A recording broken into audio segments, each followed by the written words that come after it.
윤어게인이란 무엇인가 국변에 대한 오해 2부 2025년 4월 15일 10시 33분 그를 기다리시는 분들이 많다고 들었습니다. 어제는 대통령님의 형사재판이 하루 종일 있었기에 글을 올리지 못한 점 양해 부탁드립니다. 어제 재판정 밖에서 하루 종일 기다리며 변호인단이 출입할 때 응원의 메시지를 주신 여러분께 깊이 감사드립니다. 지난 글에서 윤어게인에 대해 대통령께서 어떻게 생각하시는지를 올렸다. 그러자 많은 분들이 걱정을 표하셨다.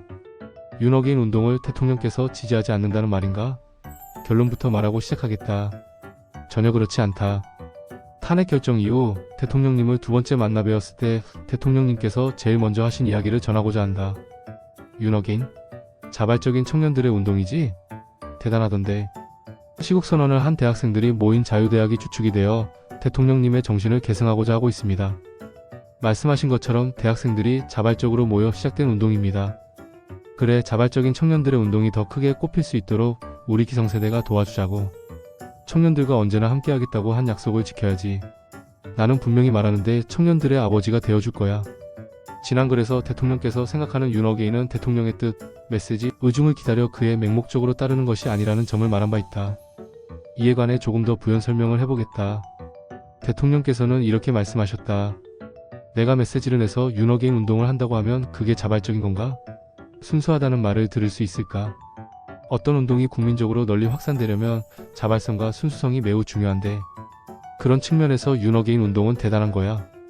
대학생과 청년들이 윤석열의 메시지가 없어도 스스로 판단해 행동하며 집회가 커지고 있는 거니까. 이런 청년들이 바로 나라의 미래라는 생각이 드네.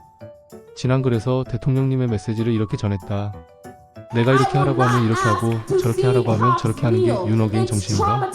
대통령 윤석열의 메시지에 따라서만 사람들이 움직인다면 이것이 전체주의 국가의 수령 독재와 다를 것이 무엇인가? 자유대학의 젊은 대학생들은 스스로 판단해 옳은 길을 가고 있는 바 윤석열 정신을 올곧게 구현하고 있다고 생각한다. 그러므로 내가 대통령의 말씀을 전한 것이 윤어게인 운동의 동력을 떨어뜨리는 것이 결코 아니라는 점을 말하고 싶은 것이다. 윤어게인 운동은 이번 조기 대선에서 대통령님의 재출마를 위한 것이라는 논의가 광범위하게 퍼져 있는 것으로 알고 있다.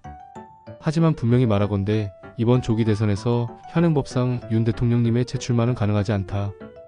헌법재판소법 제54조는 탄핵 결정에 의하여 파면된 사람은 결정 선고가 있은 날부터 5년이 지나지 아니하면 공무원이 될 수 없다라고 규정하고 있기 때문이다.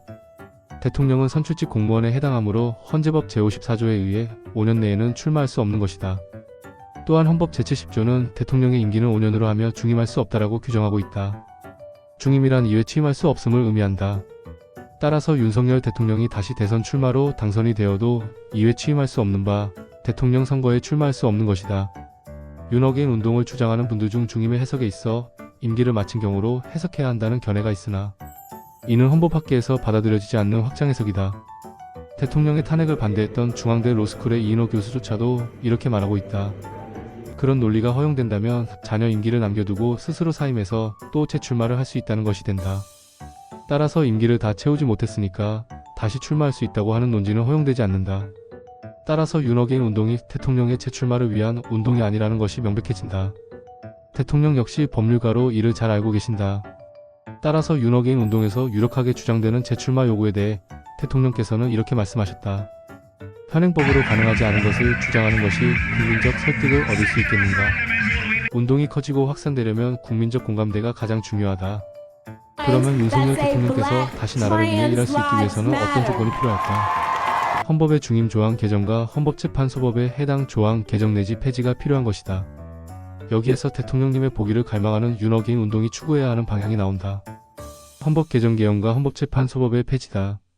따라서 대통령님의 재출마 요구는 실현 가능한 것이 아닌 정치적 어젠다로 기능하게 되며 현실 정치에서는 윤석열 정신을 다시 되살리는 방향으로 나타난다. 윤 대통령이 임기 중 혹은 비상계엄으로 말하고자 했던 가치를 그대로 계승하는 후보가 대통령으로 당선되어야 한다는 것이다. 그래서 윤어게인 운동은 대통령의 재출마가 아닌 윤석열의 정신과 가치의 계승이 되는 것이다. 그리고 국민들의 재출마 요구는 윤어게인의 동력이 커지도록 하는 정치적 수사로 기능하게 된다고 할 수 있다. 따라서 대통령께서 말씀하시던 윤어게인 운동이 더욱 크게 확산되도록 하기 위해 대통령 재출마, 윤어게인이라는 공식은 성립하지 않는다고 하겠다.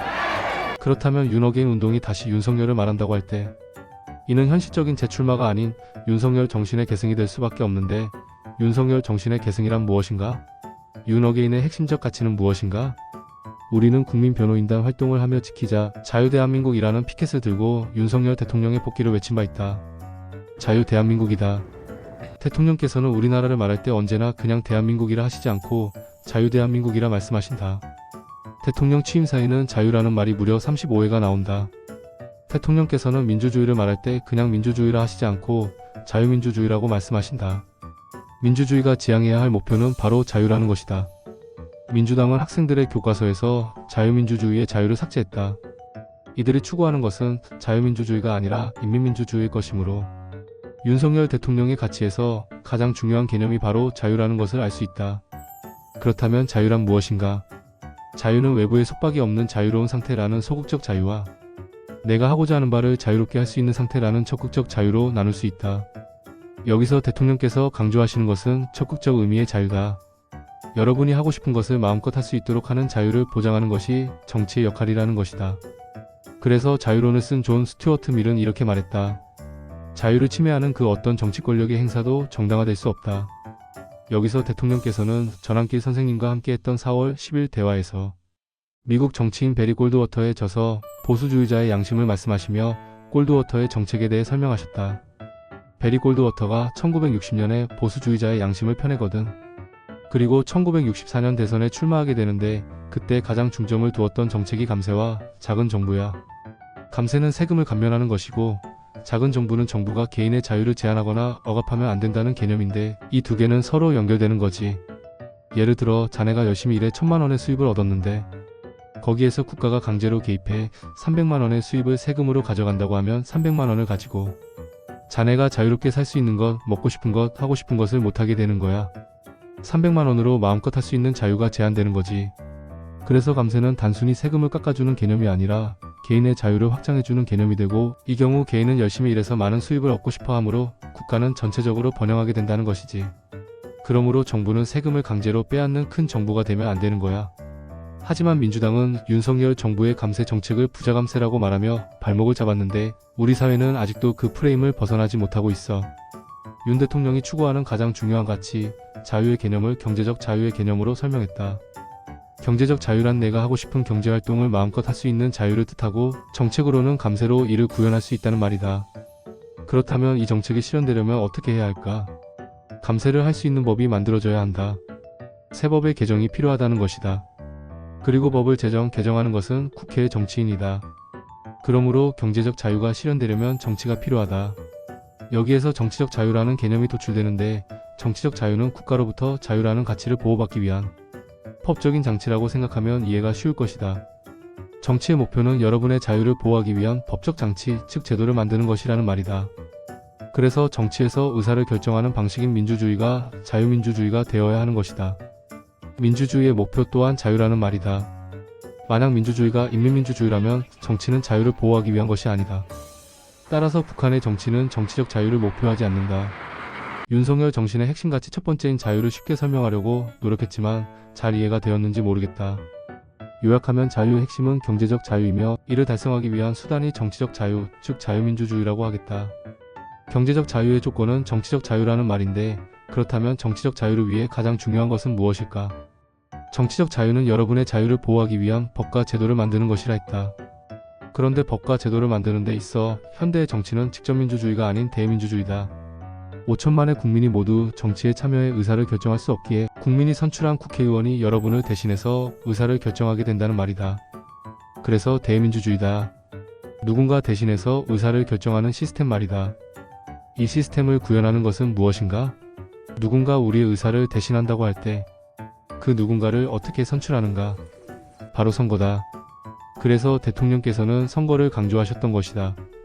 우리는 선거에 참여할 수 있는 권리를 참정권이라고 말하며 이는 정치에 참여할 수 있는 권리를 뜻한다.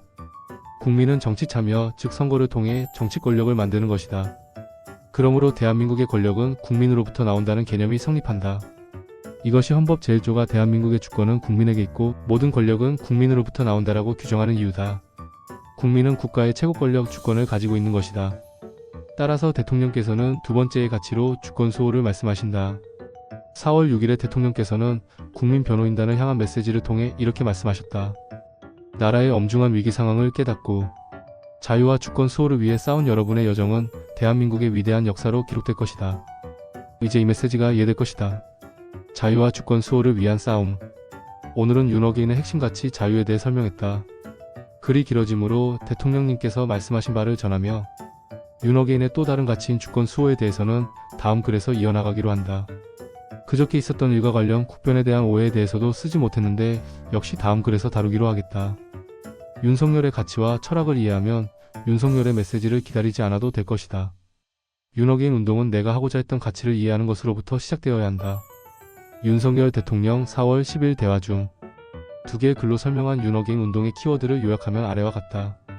스스로의 의지에 따른 결정과 책임, 자발성과 순수성 그리고 핵심 가치로서의 자유. 대통령 변호인단 베이철 변호사 드림.